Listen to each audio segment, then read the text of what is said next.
Are watching during the week, we are in a series on the book of Ruth as we continue to count the 50 days between Passover and Shavuot, as Jewish tradition is to read the book of Ruth during Shavuot. We've been spending several weeks in Ruth as we approach Shavuot in the middle of June, which we are now in because it's June. So the book of Ruth, as we've said, is a story that is simple, but it's never simplistic. It's a story of brokenness and pain and suffering of human beings and how God redeems the whole world through the ordinary and mundane details of their lives.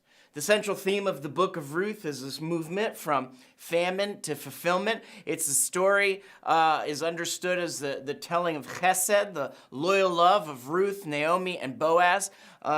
It speaks of God's desire to fulfill his promises to even the most unlikely people, even an outsider, a Moabite. And Ruth, the Moabitess, is the unmistakable hero of the story as she commits to build the house of Israel and becomes the great-grandmother of King David. It's a story of how the God of Israel can move anyone from any nation, from famine to fulfillment, when they call on the name of Yeshua.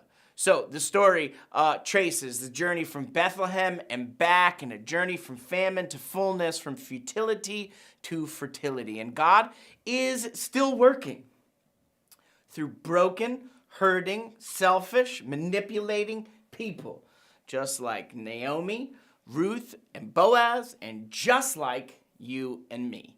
God is faithful in the ordinary and mundane decisions of our lives, and we are faithful in the ordinary and mundane decisions of our lives, to remain faithful, to do the things that we're commanded to do, to work hard, to represent God in this Tov Meod, very good creation. So today we are in part 4 of Ruth, in a message that we're calling Man Plans and God Directs.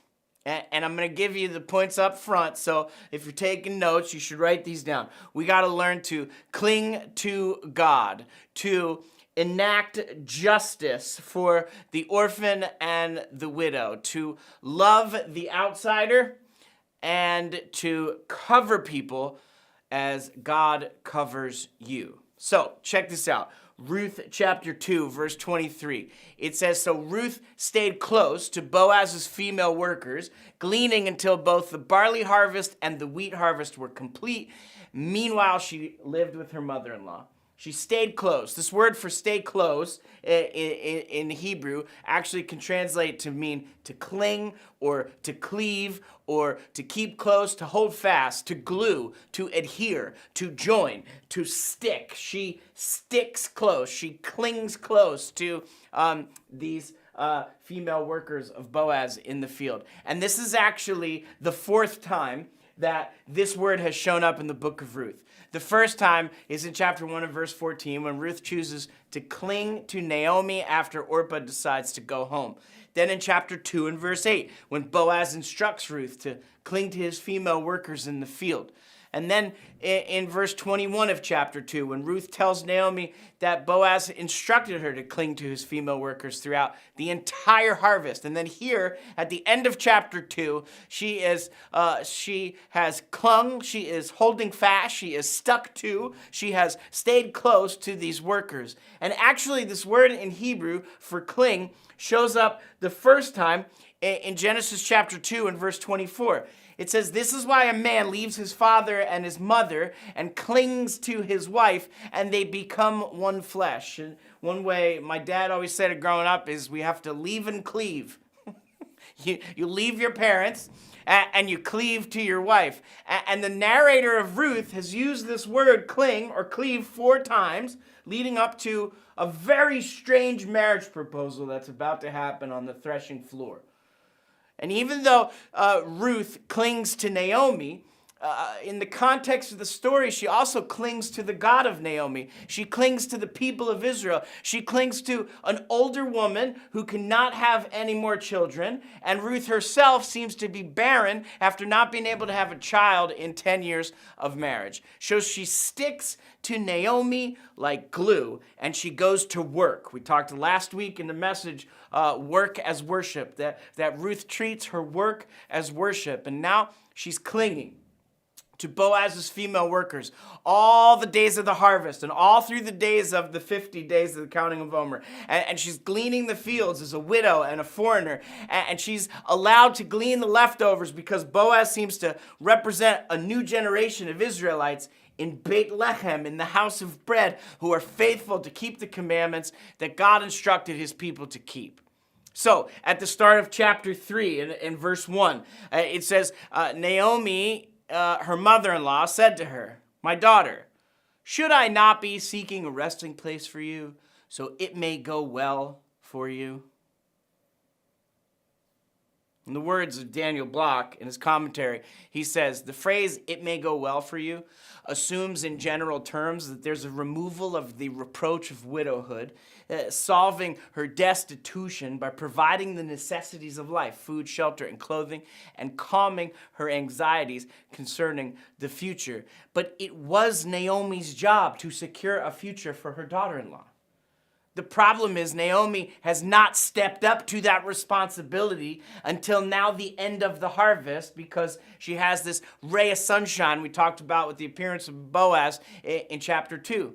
Remember back at the beginning of the story in chapter 1 and verse 8, where she says to Ruth and Orpah, she says, "So Naomi said to her two daughter-in-laws, 'Go return each of you to your mother's house, and may Adonai show you the same chesed that you have shown to the dead and to me.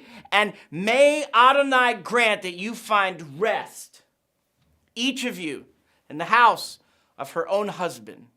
So she told them to go back, not to their father's house, to their mother's house, because the mother is, in the ancient Near East, was responsible to find a husband for the daughter so the daughter could cling to the husband, and to find a husband that would support and care for her needs and give them children, to find rest and security in the house of their own husbands. And after all, what could Naomi really do for them? She left the house of bread full, and now she's empty. And by her own words in chapter 1, she's suffering calamity by the hand of God. So she couldn't see through her sadness and her depression and her pain that God's plan was working through a Moabite the whole story.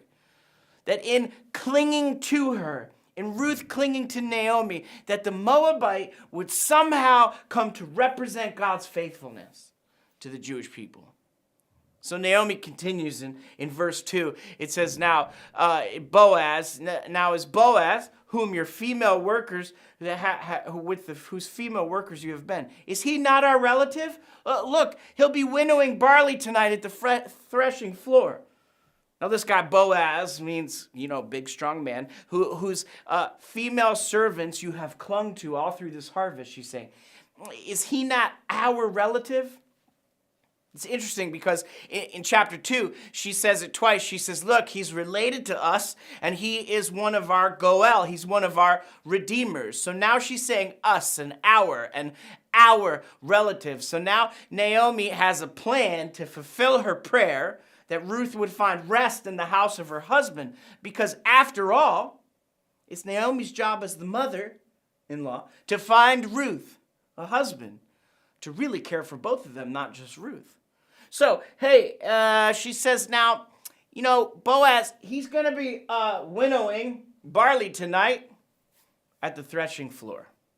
The threshing floor is this real interesting place where it's this big circle of an area, and the threshing floor is where threshing would happen. So they would beat or crush or trample the grain to separate the edible portions from the extra chaff. And the supply of the unthreshed grain was kept at the center of this floor, and it was pulled down from time to time into the path of animals, all while the partly threshed grain is being turned over with a fork, and the stalks are gradually being broken apart, short pieces, and the husks about the grain are torn off. And this mixture of chaff and grain would now be winnowed.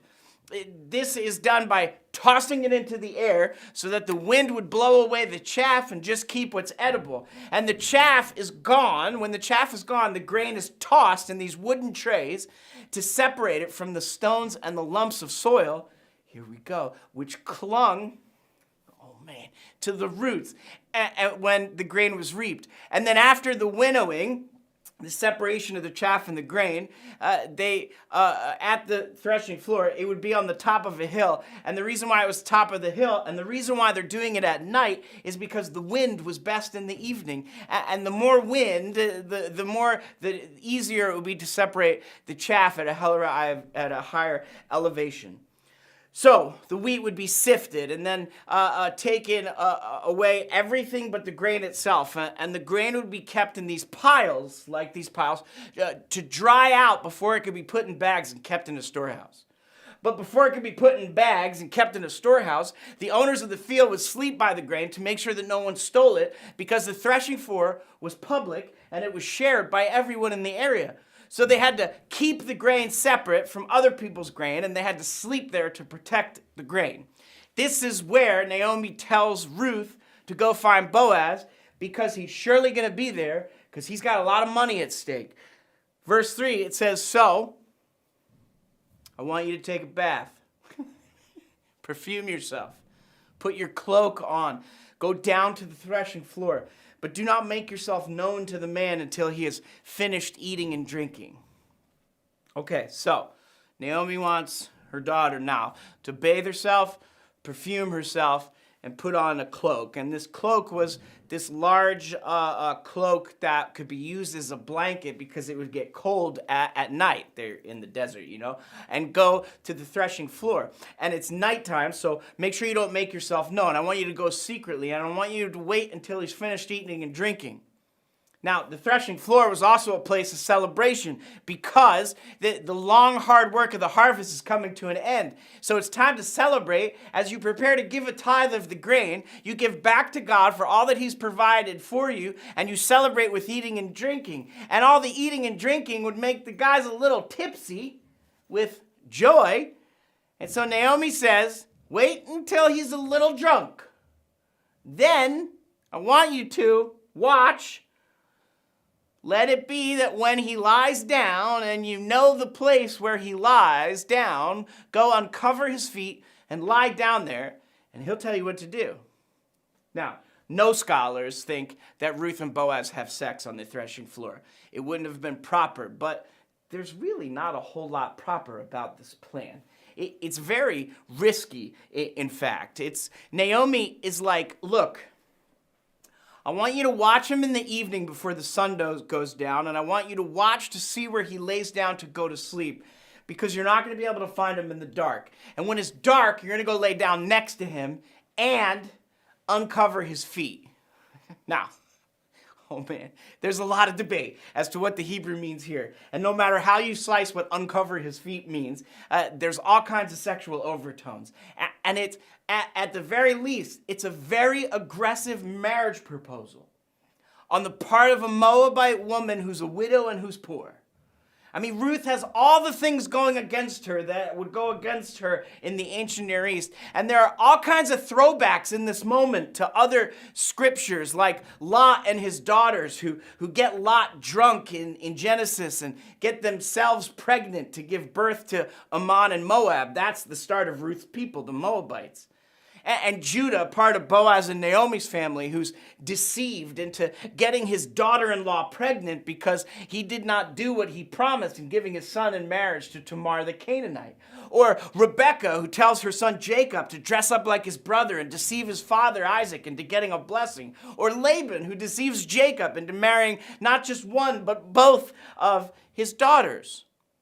It's even in a later proverb that is written by one of Ruth and Boaz's descendants, the son of David, Solomon, who wrote this in Proverbs chapter 16, verses 2, starting verse 2. He says, "All a man's ways are pure in his own eyes, but Adonai weighs the motives."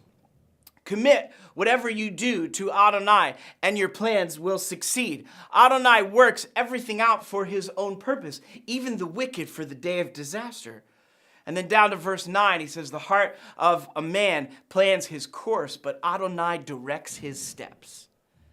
And isn't that the whole idea that runs through, the whole theme that runs through the whole book of Ruth?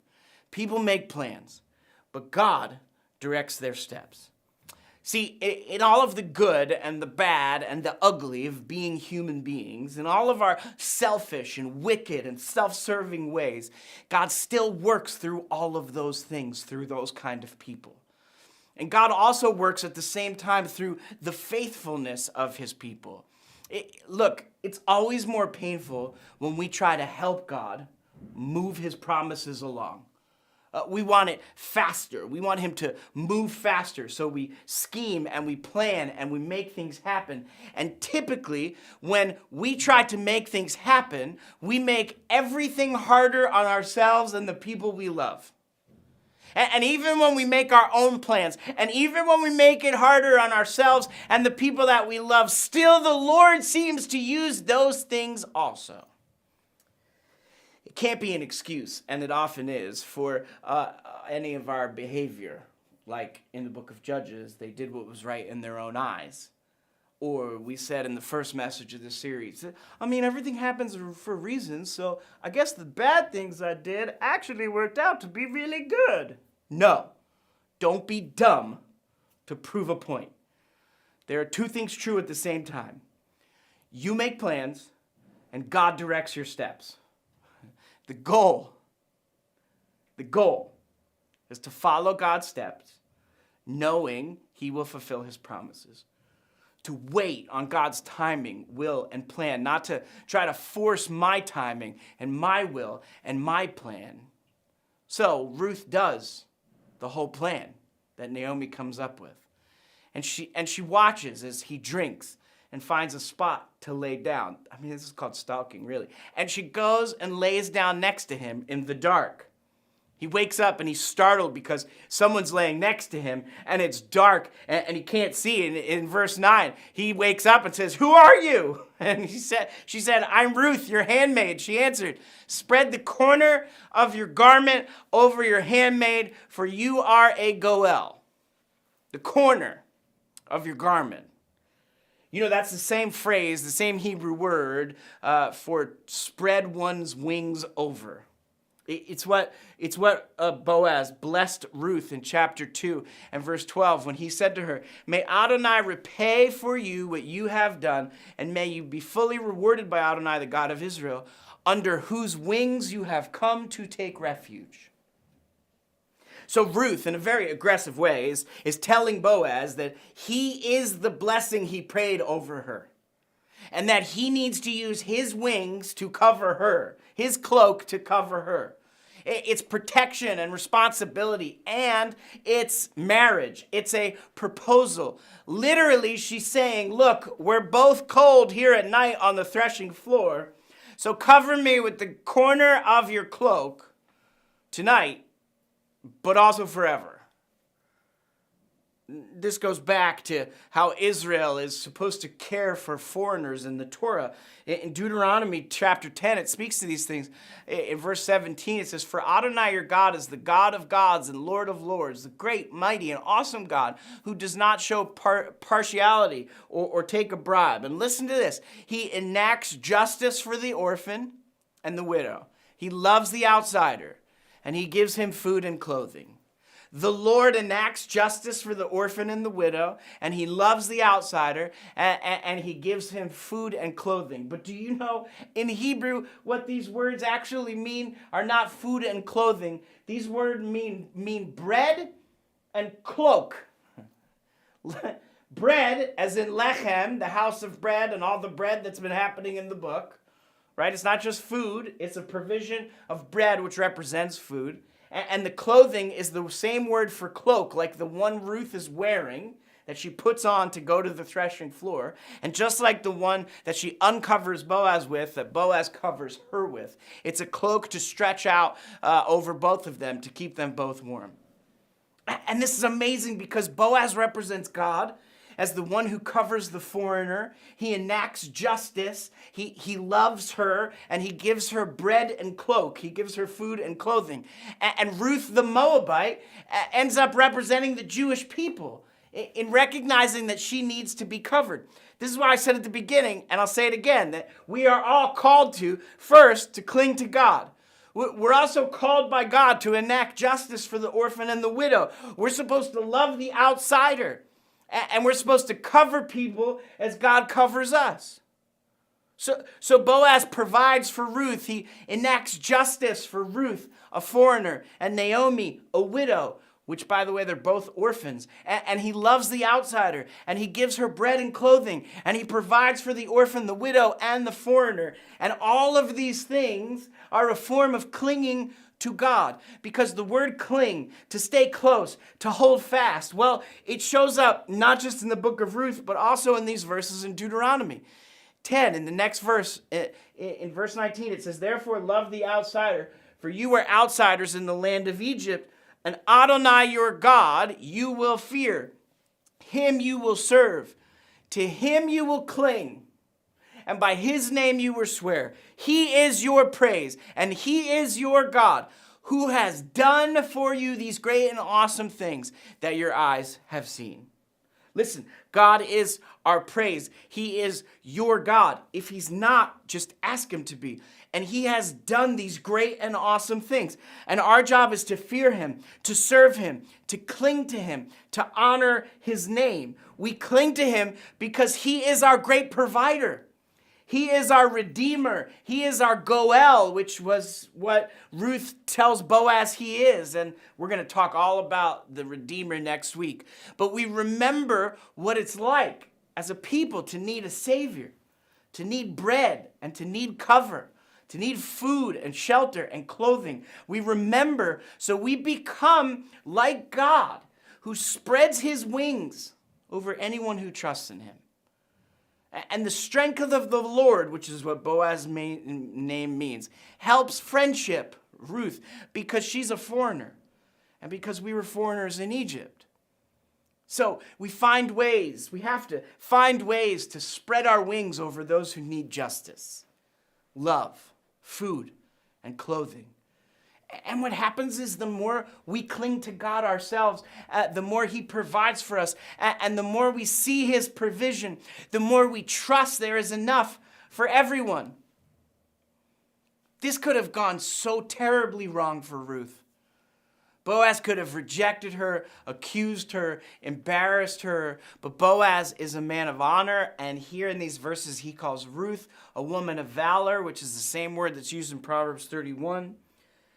And he says to her, "May you be blessed by Adonai, my daughter, because you have made the latter chesed greater than the first, by not running after the young men, whether rich or poor." There's another act of chesed in the book of Ruth. The first, Ruth showed chesed, loyal love, by clinging to her mother-in-law. And Boaz showed chesed because of the chesed she showed her mother-in-law. Now Ruth has shown chesed to Boaz by choosing him and not one of the young men. Well, why does that matter? Well, because there's no guarantee if this works out that they're going to have children. An older Jewish man and a barren Moabite. But chesed is an act of kindness that goes above and beyond, and that is what they both do. They show beyond kindness. They show a loyal love in their decisions for others. They don't know the outcome of their decisions, and yet they decide to do the right thing anyway. I want you to hear me clearly on this, because I fear that people will hear this the wrong way. You don't need to marry anyone. You don't need to find a job. You don't need a promotion. You don't need more money. Those are not needs, any of those things. Your need is to cling to God, because he covers those who cling to him. And Boaz literally, in the next verses, this is so unbelievable. Boaz literally fills Ruth's cloak with bread, just like we read in Deuteronomy 10. In verse 15 of chapter 3, he says that, then he said, bring your cloak that you're wearing and hold it out. And she held it out, and he poured 6 measures of barley into it and put it on her. And then he returned to town. And when Ruth came back to her mother-in-law, Naomi asked, how did it go? So Ruth told her all that the man had done for her. And she said, he gave me 6 measures of barley. And he said to me, you shouldn't go back to your mother-in-law empty-handed. Robert Alter in his commentary says, look, the fullness of the shawl bearing the barley is a hint of the fullness of offspring that Ruth will enjoy and bring Naomi in chapter 4. But Boaz doesn't just care for Ruth's needs. He cares for Naomi's needs as well.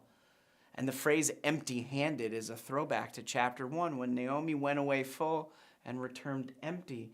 And now, because of her barren Moabite daughter-in-law, she's no longer empty. But it's not just about the people and what these people did. It's not the righteousness or the goodness of these people. They have mixed motives like we do. They are as frustrated and selfish as we are.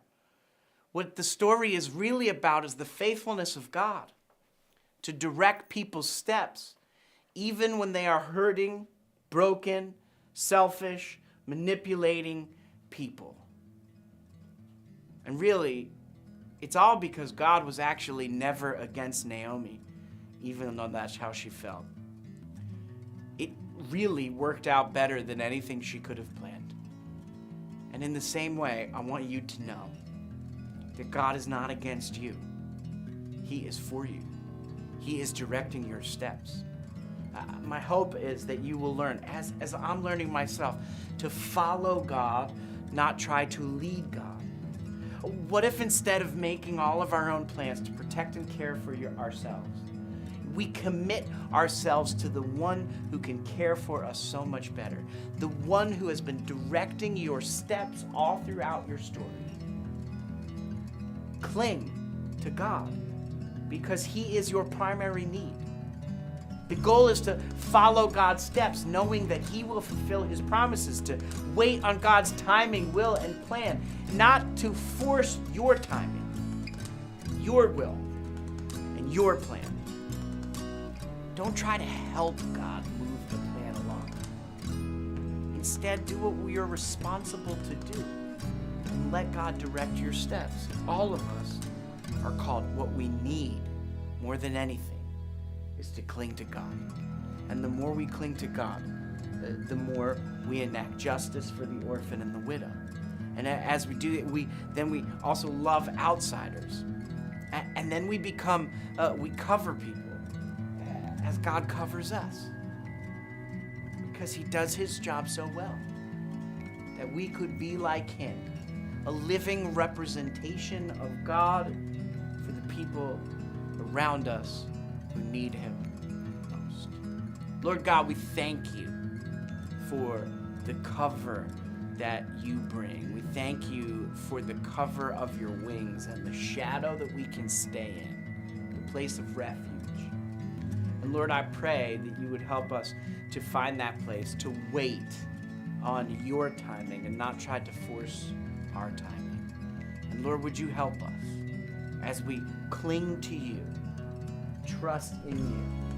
Would You help us to do these things, to enact justice for the orphan and the widow, to love the outsider, to cover people as You cover us. We pray these things in Yeshua's name. Amen.